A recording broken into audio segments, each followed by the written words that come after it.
Good afternoon. This is your classmate Jorge Velasquez, part of Biology 185. And the drug I'm going to be talking about and discussing today is 2C-B. So let's get started.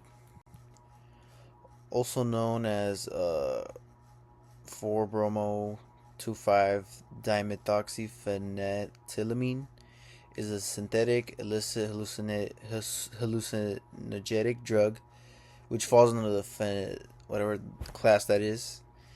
And the 2CB, it's part of the 2C group of drugs, which is a general name for phenethylamines, which are hallucinogenic.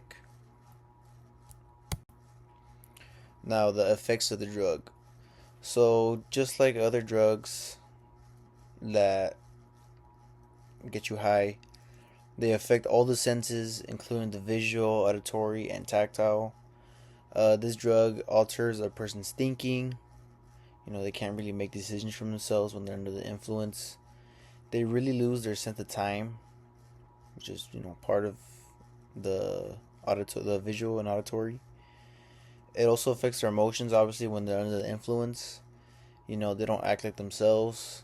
They may look crazy and act up. And part of the side effects that this drug gives to the users, they increase their blood pressure, obviously their heart rate when they're seeing things and hearing stuff that isn't there. It causes nausea. Obviously is gonna make them very dizzy. I'm pretty sure after the effects of the drug are wearing down, the user will experience drowsiness, and obviously they will get insomnia. And when they're under the influence, they're gonna see things that aren't there. Just like a typical drug, and it's similar to MDMA and LSD. So this another thing is that this drug has other names like pink cocaine and some other ones that I forgot. So probably because it's very similar to cocaine, but the only difference would be maybe the strength of the drug and the color, the appearance. Okay, so the history and origination. It was first synthesized by American chemist Alexander Shogun in 1975. He synthesized it from dimethoxybenzaldehyde, which is the drug where he created it from, I guess. This drug, 2CB, it was used for psychotherapy. So the reasoning of why they used it in the first place was to help the patients connect and communicate better with the therapist, so they could understand the situation and help them out so they can rehabilitate. But later on, it was discontinued due to gastrointestinal issues and a lack of pathogenic effects, and that happened around 1985, somewhere in the 1980s. But in 1995, it was scheduled and won by the DAA for some reasons I will explain later in the video. The mechanism of action, 2CB binds to 5H2A and 5HT2C receptors, which mimics the action of serotonin. Another thing is that with the dopamine transporter, 2CB has a lower affinity for the DAT compared to the SCRT and NET, which means that it has a less direct impact on dopamine reuptake, so it's not as strong.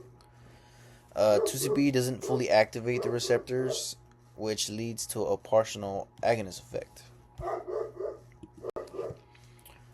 So I know we're not supposed to talk about the cardiovascular and the other one, but it uniquely affects the central nervous system and gastrointestinal, which are the primary targets. So for the central nervous system, it interacts with dopamine and serotonin, like I mentioned earlier, which play the crucial roles that regulate the mood, the movement, the perception, and the pathways in the brain. And um, the for the gastrointestinal portion, um, it would call after the user would consume 2CB, it would later make them nauseous.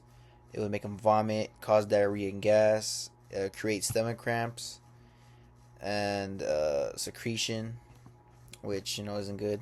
Which is why the it was discontinued in the first place. So some things to know about 2CB is that surprisingly zero deaths have been reported, which is surprising for a drug to be scheduled by the DEA. So at least it's not as dangerous as other drugs, but still do not take it. Doesn't mean it's okay, as this drug is unpredictable and really isn't deeply studied, which is kind of a bad thing because there may be some other consequences long term that we still don't know about, because scientists or chemists still haven't discovered it. It's still being investigated, you know. So the reform or penalties, if I think you're caught with it, because it doesn't have any medical use currently in the United States, you can get 5 years to life imprisonment, and for fines, it reaches up to $5 million for individuals, and then 25 million for organizations. You know, companies that may sell it, which is according to the DEA. And the classification, the reason it's Schedule 1 is its high potential for abuse, and like I said, is not accepted for medical use in the United States currently. And thank you. That's all. Have a good night.